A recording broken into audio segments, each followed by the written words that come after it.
Hey guys, it's Noel and this is Wheezy Reviews. Now, Hifiman are well known in the audiophile community for their planar magnetic headphones, but they also have a range of rather well regarded IEMs.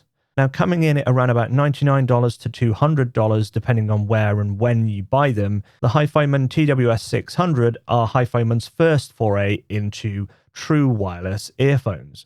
Now, full disclosure, Hifiman did send these over to me for review, and this is the first company that's ever sent me anything specifically to review, so that's really cool. Thank you so much, Hifiman. Now, obviously, despite the fact that these have been sent over to me, I didn't pay for them myself. That's not going to change my review whatsoever, whether I pay for them myself, whether I get sent some on loan, or whether anyone gives me anything. I'm always going to give you my honest opinion. So with that said, let's roll the intro and then get straight into it.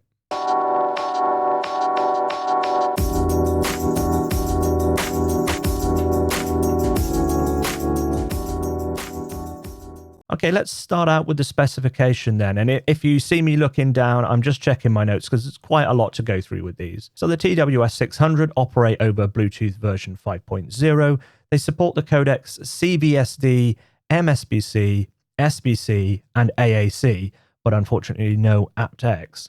The Bluetooth range is up to 50 meters, although Hifiman have actually tested these out in an open field up to 150 meters. I could link the video for that down in the description. The driver is an 8.5mm dynamic driver with Hifiman's topology driver technology. More on that in a bit. They're rated to IPX4 ingress protection, which is resistant to sweat and rain, so they should be okay for outdoor activities. The battery size is 55 milliampere hour per ear.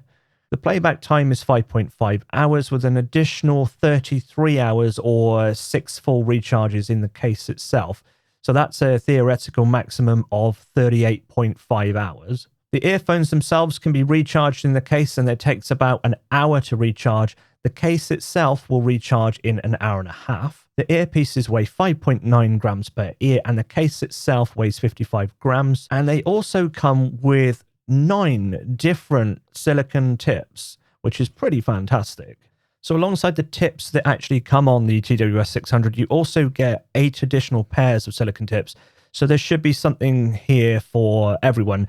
So we've got 5 different sizes and shapes of single flange tips, 3 different sizes of dual flange tips, and a single pair of triple flange tips. Also included in the box is a whole big pile of documentation and a USB-C charging cable. Let's take a quick look at the earpieces themselves then. The inner face of these earphones is shaped for a good fit. However, we've got no hooks or loops or anything like that to fit into your ears. And the outside, I think, is a little bit bulky. I've certainly seen larger earphones, but this is probably on the larger end of medium-sized. I think for these reasons, the secure fit in your ears is quite reliant on a good fit with the tips.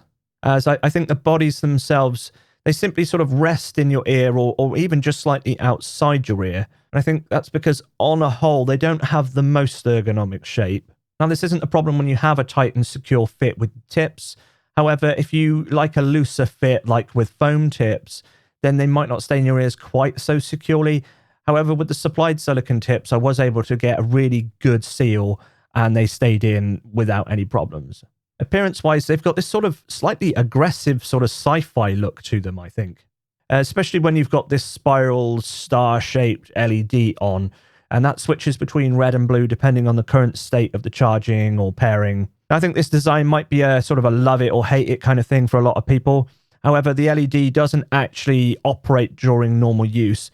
And apart from their relative bulkiness, they do look rather understated when the LED is off. Now, the case is fairly compact with this rounded shape that fits in the hand quite nicely. The lid is held closed magnetically, and also the earpieces themselves are held in place magnetically, which is pretty standard. Inside, you have a battery indicator just here, which shows you how much charge is left in the case. Now, one complaint I do have about this case is that the space in here for the ear tips isn't that large. So when you are using some of the larger tips, you might find that you need to push down on the earpiece once you pop it in there to get them to charge. And they may not charge properly unless you shut the lid. Now, that's something I think that Hifiman should be able to fix with any future version. Now, onto the controls, there a push button on the back here, And they're pretty standard. So you have a single press for play and pause or to answer or end a call, a double tap to change volume, and a triple tap to move the track forwards or backwards. However, I do find that the controls can be a bit of a pain.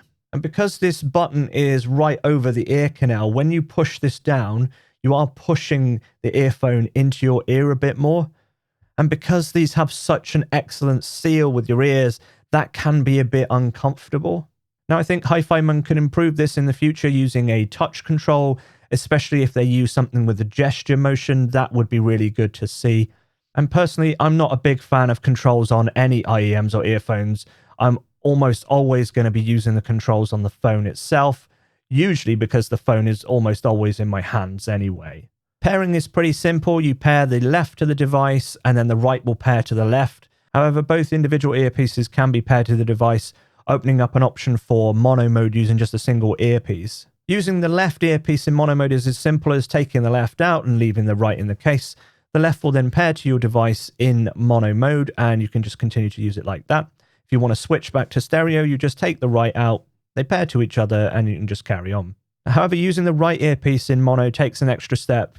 You've got to remove the right earpiece, leaving the left in the case. Then you need to power cycle the right earpiece by holding down the button until they turn off, and then turn them back on again.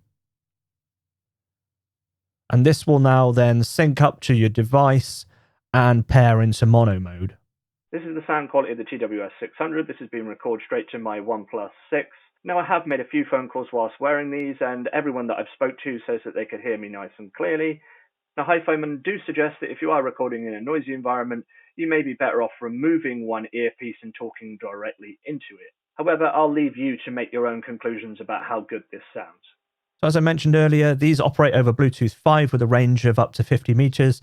However, Hifiman did test that with a outside test in a field going up to 150 meters. So with that clear line of sight, they really do have excellent range. Now, for myself, I'm never going to need that kind of range. My phone's either going to be in my pocket, in my hands, or perhaps it's going to be on my desk, and I'm going to walk to the kitchen or whatever. If I'm out and about, I'm never going to have my phone that far away from me.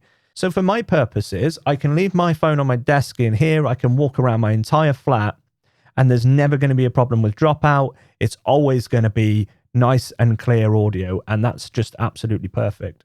Now, as for codec support, as I mentioned earlier, CBSD, MSBC, SBC, and AAC. Now, unfortunately, they don't support aptX, which is something that I really would like to see. And I think that if Hifiman can put that in a future version, that would be a big thumbs up. Battery life is pretty standard at 5.5 hours. That's what you can expect from most true wireless earphones these days. The case holds 6 full charges in it, so you can go for well over a day without having to plug this back in, and they only take an hour to recharge in the case, so that's pretty convenient, I think. So let's talk about the driver then. These use an 8.5mm dynamic driver, which Hifiman calls their topology driver.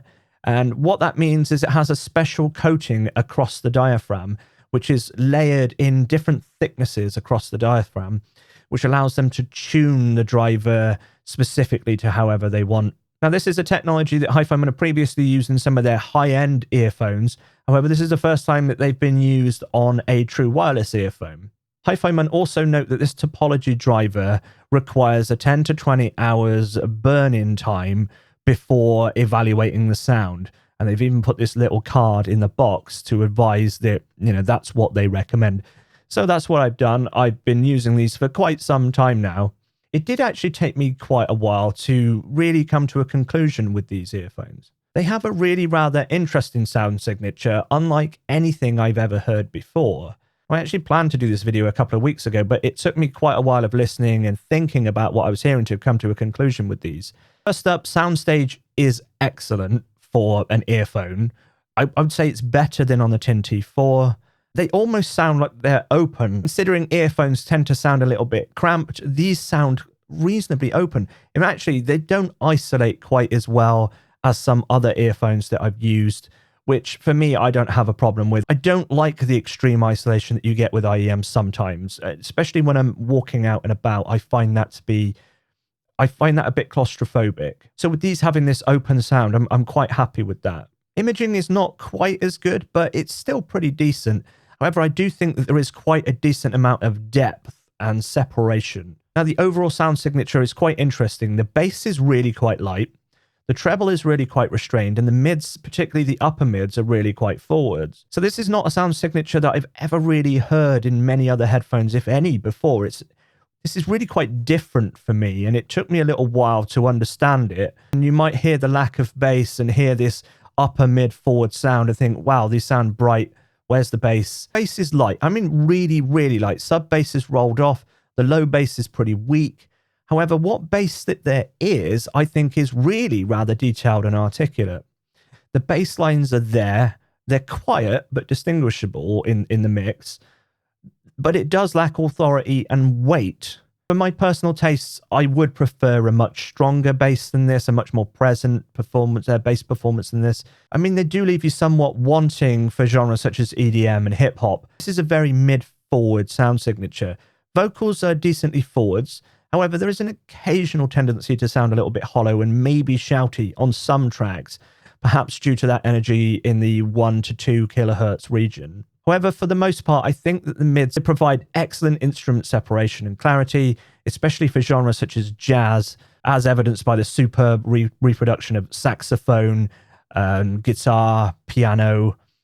And whilst I did say that the bass was light, and that's also quite true of jazz in general, I think, and the detail provided by the TWS600, I think, suits the jazz drums and the double bass perfectly. I think lovers of Charles Mingus, this might be the true wireless earphone for you. In terms of treble performance, it's really, really quite restrained. In fact, upper treble really does roll off. But that gives us a really relaxed treble without any hint of harshness. So let's talk about a few of the test tracks then. So I listened to Talk Talk by A Perfect Circle. That's one that I'm always mentioning. The bass is obviously very light, but what bass there is, I can really easily make out the bass line, and it's there and it's crisp and it's detailed. It just doesn't have any authority or any weight to it, but I'm able to listen and hone in onto it and really hear it. So the vocals are really pretty forwards, more forwards than on the Tin T4. The same goes for this. I think actually the snare was probably about the same as on the Tin T4. On the T4, actually, the bass was much stronger, more present, much warmer, generally, sound signature. The snare was just as forward, vocals not as much. And the T4 just had a sense, much more, bigger sense of weight to the track. Automaton by Jamiroquai, the bass again, quite light. The vocals pretty forwards, but not shouty. The snare very forwards again, but the low end not as impactful, not as full, and not as warm, but impressively detailed. There is a certain amount of detail in the bass, and the kick is there. It just doesn't have the same strong impact and slam or weight, as I keep saying. Moving over to Moanin' by Charles Mingus. The T4 is certainly warmer and much fuller, and I think maybe a little bit more musical. But on the whole, the TWS600 is much easier to make out the individual bass and to follow the bass line. So this clarity in the low mids and even in the bass is really, really fantastic on the TWS600. In fact, I spent quite a lot of time listening to jazz on the TWS600, Charles Mingus and Django Reinhardt. And while for me, it's not the most enjoyable sound signature, I do prefer a much warmer and fuller sound.